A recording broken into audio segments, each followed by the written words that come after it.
Tengan ustedes muy buena tarde. Uno de los puntos fundamentales que hemos de tomar en consideración, sobre todo en las fechas que nos corresponden ahora que estamos en el año 2021, es un planteamiento por parte, en el caso de la sociedad mexicana, de disponer una serie de festejos importantes desde el criterio de las autoridades con respecto a ciertos eventos que, desde la óptica y la perspectiva supuestamente de la historia, nos llevan a una sucesión de eventos que ha sido anunciado oficialmente que deberán de conmemorarse, y uno de ellos, tres de ellos, tienen que ver directamente con el proceso de la historia en el que, pues claro, los historiadores tenemos algo que decir al respecto. Uno de ellos es el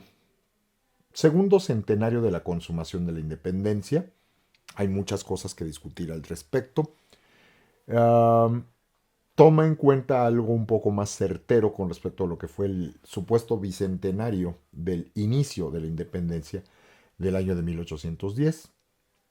que ha cambiado su visión para el año 1821 y hace un poco menos discutible el proceso de la fecha de la consumación que la del inicio. Pero bueno, ese es uno de ellos. Solo estoy mencionando tres de más de 10 que se han planteado oficialmente por parte del gobierno de México. El segundo nos llevaría a algo que históricamente no nos genera tanto problema en cuanto a la fecha, no tanto con respecto al sentido, que es el caso del quinto centenario de la caída de la ciudad de México Tenochtitlan. Mal manejado y muy mal entendido, no desde ahorita, desde hace mucho tiempo, pero se hace aún más fuerte cuando hablamos del quinto centenario de la caída, insisto, de México Tenochtitlan, pero tomándolo como el punto de hace 500 años que se conquistó México, y esto es total, absolutamente falso y erróneo. No podemos seguir haciendo ese tipo de interpretaciones, porque además el hecho de que haya caído la ciudad de México Tenochtitlan, que se haya tomado como prisionero, que se haya rendido el Huaytlatoani, el equivalente, entre comillas. Vamos a no meternos en tantas broncas, vamos a dejarlo en soberano de esta zona de México Tenochtitlan y que se termina sobreentendiendo como que en ese momento se acabó la guerra de conquista y ya se conquistó todo México. Erróneo. Solo se rinde la parte central, solo se rinde el soberano de este territorio, pero eso no significa ni siquiera que hayan descubierto el resto del territorio mismo. Además de que también hay que llevarnos con cuidado ciertas definiciones. Pero no es el caso en este momento, porque la que nos ocupa es la supuesta llegada al 700 aniversario de la fundación de México Tenochtitlan, y ahí sí, cronológicamente, históricamente hay una serie de graves errores que se están cometiendo. Y yo quiero fundamentar mis afirmaciones en este caso no solo en lo que yo pienso o creo, es lo que sé, lo que yo conozco estudiando estos temas profesionalmente desde hace más de 30 años, que son los años que yo llevo como profesor. Pero esto no significa que solo hasta hace 30 años me empecé a meter en esto. Resulta que pues estudié la licenciatura y esto implicaría que hace por lo menos 34 años que he aprendido a entender, a analizar y valorar lo que es el sentido de estas afirmaciones. Y aquí además me apoyo en un especialista, pero fuera de toda duda, reconocido no solo en la ciudad, en todo el país y a nivel internacional también, que es el doctor Eduardo Matos Moctezuma. Y además me apoyo en una entrevista que recién se le hizo el 18 de febrero para el diario Milenio, en un artículo escrito por la periodista Leticia Sánchez Medel, en donde pues el titular así de claro y concreto lo dice. El doctor Eduardo Matos Moctezuma afirma que Tenochtitlan, además Tenochtitlán, que tenemos esa costumbre de llamarle así, no se fundó hace 700 años. El especialista en los casos que tengan que ver con el Templo Mayor, justamente el doctor Matos Moctezuma, además fundador y director del proyecto Templo Mayor desde hace 43 años,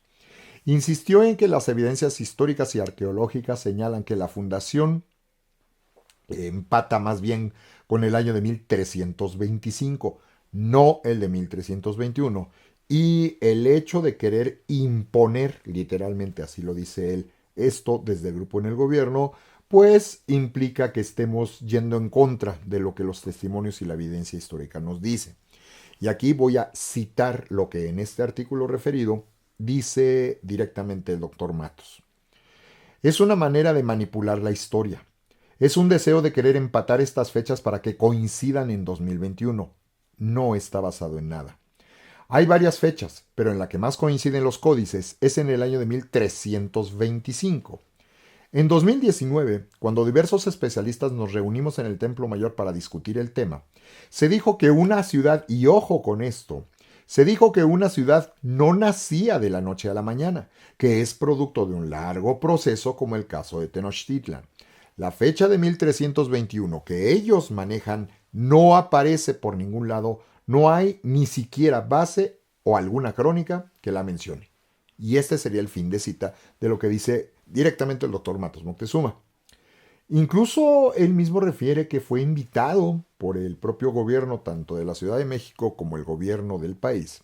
que fue invitado a participar en los eventos programados justamente para este año, incluyéndole, claro, en el de los 500 años de la caída de México Tenochtitlan, o, como decía también, los 200 años de la consumación de la independencia, pero él rechazó esta invitación a participar en algo con lo que él no está de acuerdo y que la historia además no sustenta.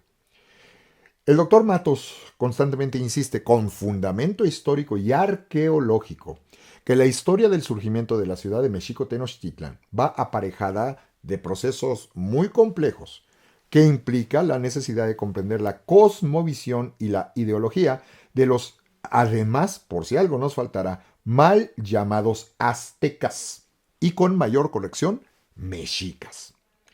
Si se va a hacer alusión a la historia de la ciudad de México Tenochtitlan y que es el primer paso a lo largo de casi medio milenio para poder llegar a lo que es la Ciudad de México como nosotros la conocemos, pues tenemos que hacer una revisión bastante compleja y elaborada de lo que esto representó.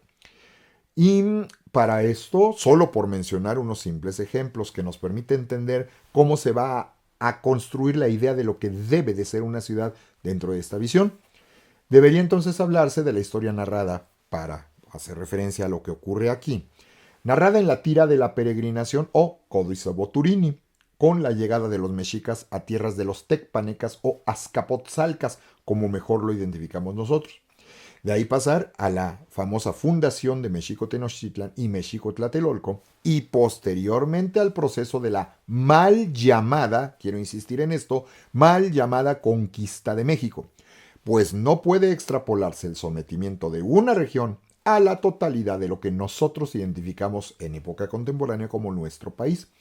siendo diversos procesos militares y de sometimiento ideológico que nos permitirían incluso identificarlos como las conquistas, y no de México, porque además no existía. Y ello sin referir que la caída de México Tenochtitlan fue más producto de una sucesión de rebeliones que con mucha habilidad supieron detonar los hombres bajo el mando de Hernán Cortés, que una conquista de los europeos sobre el armamento primitivo de los aborígenes locales. Por supuesto, aquí ya ni siquiera cabe hablar de una malentendida leyenda de la traición de la Malinche, ¿no? La construcción de la ciudad de México Tenochtitlan corresponde a una síntesis de la cosmovisión del mundo de las culturas del altiplano,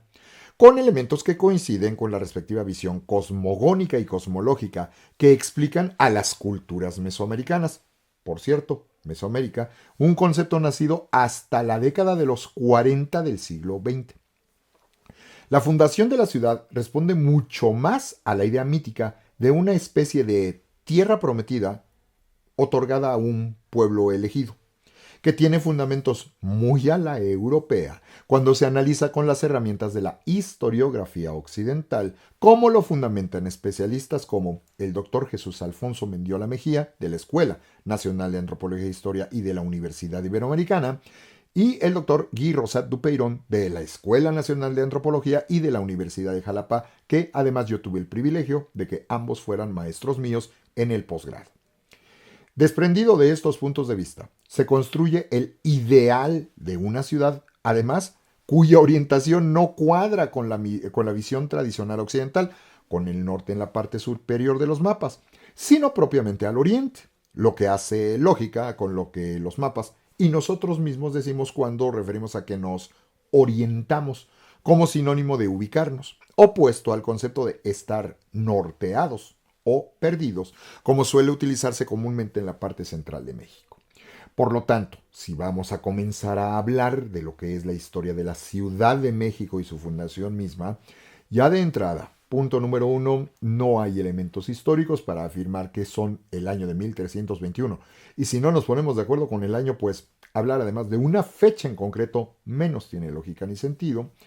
Y a partir de ello, yo comenzaré a mostrarles en nuestras sucesivas cápsulas algunos de estos ejemplos visuales de cómo se van construyendo estos testimonios que responden, insisto, a una visión que interpreta lo que las deidades dicen,